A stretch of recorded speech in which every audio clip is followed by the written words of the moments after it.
what's going on? It's Ash here coming at you today in Raid Shadow Legends. I am not alone. I'm joined by YST. YST, bro. Welcome back to the channel. How you doing, man? How's it going, Ash? Thanks so much for having me on the channel today to speak about one of the new infamous Skinwalker champions that we're all excited to fuse. Dude, can you believe they're giving Skinwalker some love? Can you believe it? I can't believe it, but it's here. It's like, man, I had so many good accessories because I haven't been using them that much, but now with Ragash and, you know, Leo, Tamisha, like they're adding some really solid legendary champions. Even Snick Track, I haven't gotten him yet, but he looks pretty cool too. But we're here to talk about Mighty Ukko. Ukko? Or Ukko? How are you saying it, bro? I'm saying Ukko at the moment. Okay, I'm gonna say Ukko too, even though it looks like it's probably Ukko. Ukko. At least you try. We'll call him Ukko. It sounds better, right? It is a boy because we can see the nips. I know there's a lot of controversy over the gender. You just look right there, guys. You can tell. Stop looking now. Just don't look. What do you think of the looks of this champion before we talk about how good he is? Because he's a beast. Yeah, he just reminds me of Pumbaa. It means no worries. Hakuna Matata, baby! Now I'm never gonna be able to see him and not see that ever again, dude. Aesthetically, he does look really cool. Like, I love it. Especially as a fusion champion, like, you can't ask for much more than this dude. Yeah, man. I mean, look at that vibe. What is that stuff in his back, man? That's pretty cool looking. I mean, that's a cool little touch. That's a cool little touch. Okay, so we both like the way this dude looks. What about his I saw, this is a preface here, and by the way, guys, let me know how you like doing a collab on a new champion guide. I'm actually really excited about this. I love YST. His content is amazing. Check out his YouTube channel, one of my favorite guys out there in the entire community. He's here to kind of critique my build on Ukko, which is going to be really fun, and we'll talk about a different, this is a champion, I'm sure you agree, YST. You can build this dude so many different ways, right? Yes, like for me in this game, I'm a huge fan of versatility. And when you get a champion like Mighty Ukko who has a kit that you can bring in for progression, you can bring into PvP, Hydra boss, no matter where you take this dude, he's going to be able to perform for your accounts. And I just love champions like that in the game, like on a personal basis. Same, like Ukko.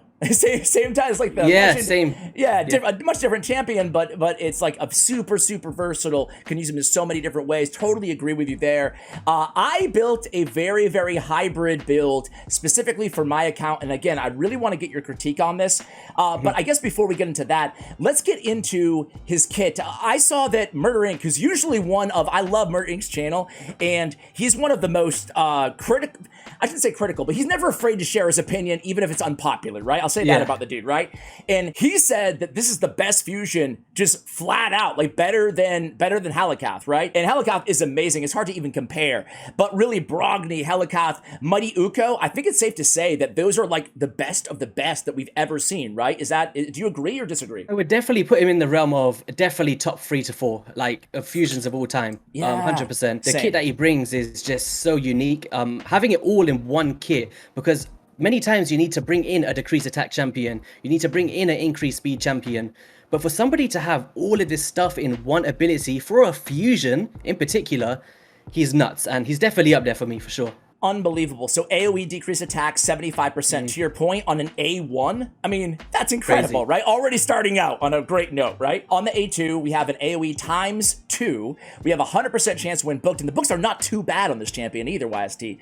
And then we have block buffs and a decreased accuracy for 2 turns on the target that have no buffs after the attack, okay? But we're removing 2 random buffs on the first hit. So great A2 ability, right? And then on the A3, we get the revive on a 4-turn cooldown with block damage, which is great because, you know, obviously champions are usually squishy when you revive them, and we get that 1 turn to kind of catch everybody else up. But you can use this ability as a non-revival, even if there's nobody dead, and add the increased speed to the rest of your team, which is just fantastic. I mean, he's bringing so much to the table here. Yeah, 100%. Like, even with that A1 ability, like, for guys that don't have a lot of books, we know they're so hard to get in this game, but even just a straight up 50-50 AoE decreased attack, that is huge when you think about the Hydra boss, dungeons, faction wars. It's just so versatile, and as you're saying there with the Ukko's Fury on the A2 ability, it's just a block buffs, literally one of the strongest debuffs in this game, period, especially for the Hydra boss. Decreased accuracy, stopping that Head of Mischief from stealing all your buffs, and there's a potential up to 4 times to remove buffs because it's based off each hit. So attacks all enemies 2 times. Yeah. Dude, so having that, man. it's pretty insane. And even if you don't want to take it into the Hydra, let's just say you don't have a Madame Ceres. This is a potential to remove 4 buffs and place a block buffs in the same skill. And it's just insane, to be honest. It really is. And then it just keeps going, man. We got the Totem Warden, the passive, 50% chance of stealing a random buff from each enemy. Each time they receive a buff, any stolen buffs become protected. No cooldown. It's like, okay, that's a pretty sick passive, man.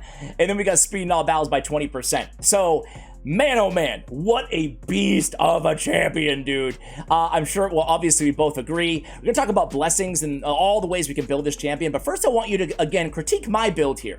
So, for me, on my account, you can use this champion, as we discussed, pretty much everywhere, right? But for me, I'm gonna be using him in the arena, in Hydra clan boss, okay? And I wanted to, I'm lazy, right? I want to switch off all my gear all the time, my masteries around. I want to pay all those gems. I'm cheap. I'm a cheap whale, man. You know what?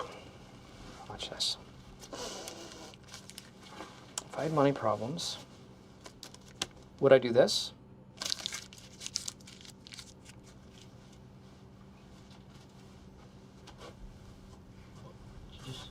Well, Just put a bit in your pocket. yeah.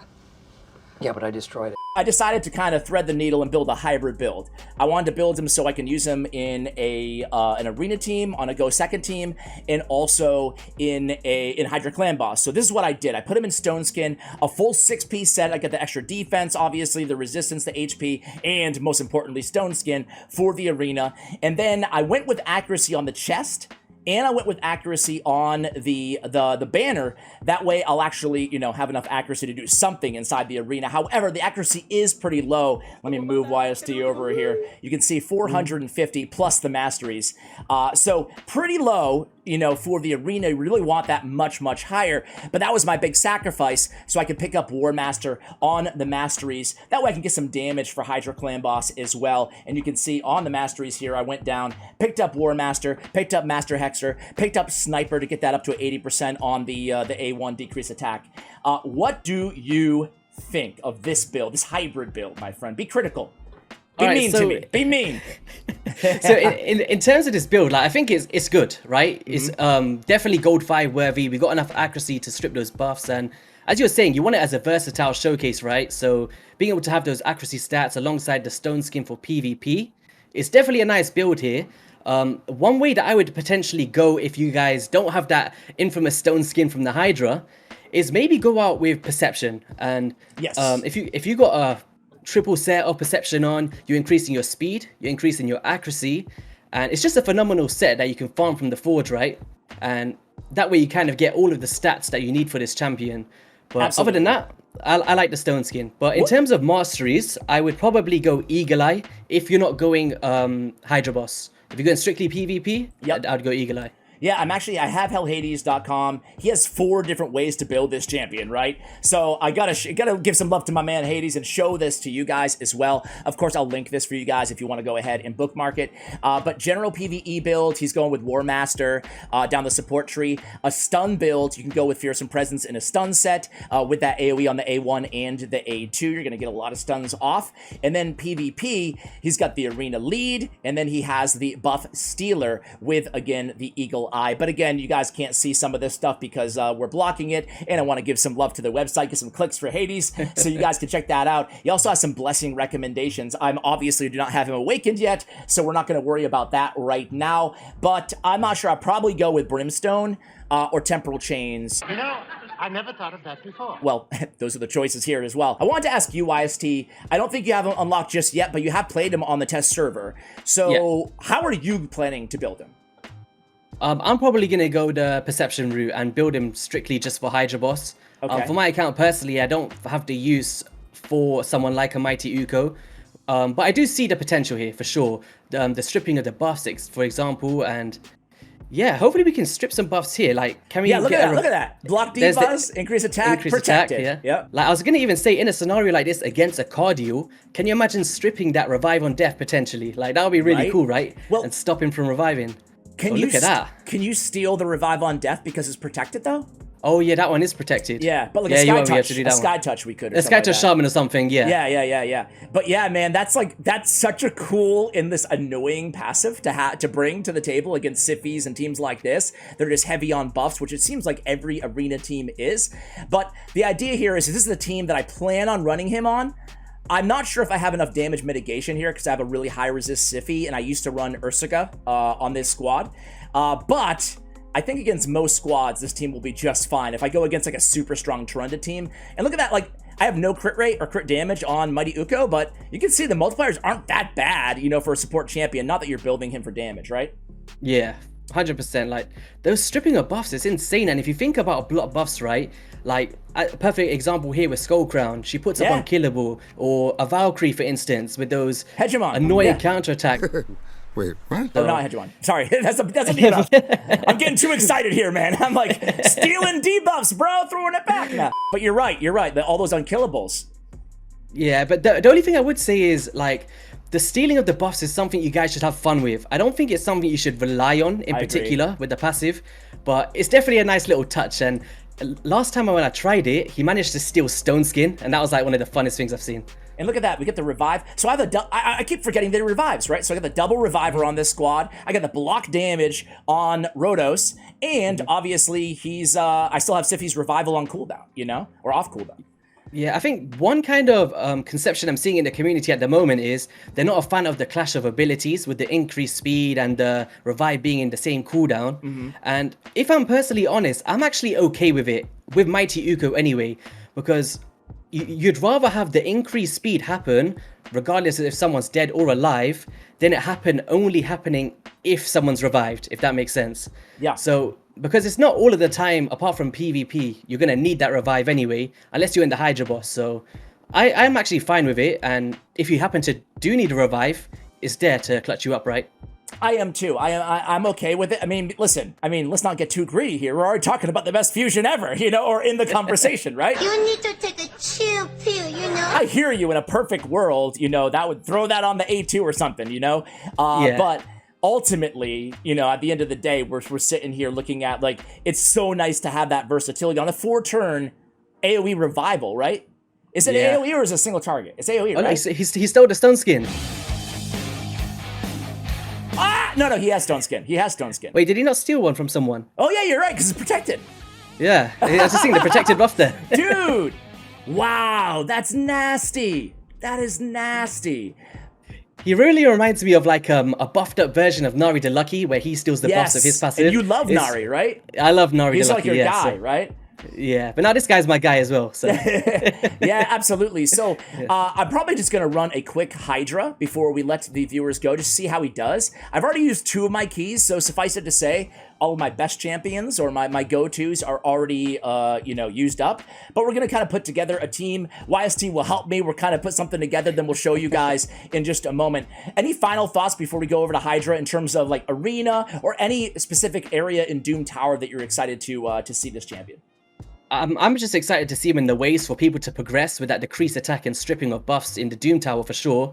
I'm excited for everybody to hopefully get their 3 stars on the Skinwalkers faction wars. And in terms of PvP, guys, a universal speed aura. And correct me if I'm wrong, but is this the only universal speed aura from a fusion? I can't recall one that's this high, at least, with 20%. Well, I was really thinking about this before the video. I can't think of one. Well, you guys can let us know in the comments anyway. Yeah, they'll be sure to let us know. I agree with you though. I mean, I'm sure obviously this is an end game feature here, trying to pick end game teams and content to go against.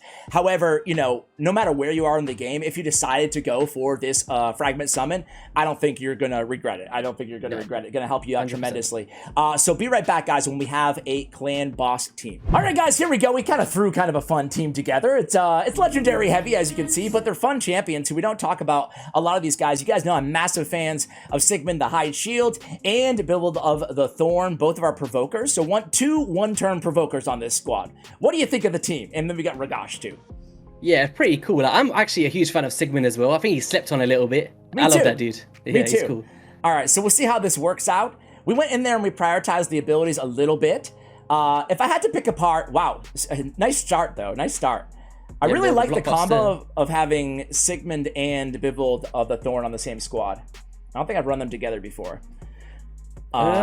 Actually, I think I have sometimes, you know, do you know, like my second teams, Bivold, I'm a huge fan of him. Same. I see a lot of people who don't really like that dude, but I think he's got a lot of support for him, yeah. People are sleeping on him. People are sleeping on him. But this is a really, it feels like on paper, a super well-balanced team, you know? And out the gate, things are looking pretty decent here. Pretty decent. Yeah. As we were saying a little bit earlier, guys, the only downside of Ukko here will actually be the weak affinities for the block buffs. Yes. So if that happens to happen, then it can be a bit of a pain. But when you think about being able to remove up to 4 buffs, like, it's just remarkable to have in one kit. So. Oh yeah, absolutely. It's solid. And you could always double down and use like an Ugo with him or something like that, you know, or whoever else, you know, Deliana or something like that.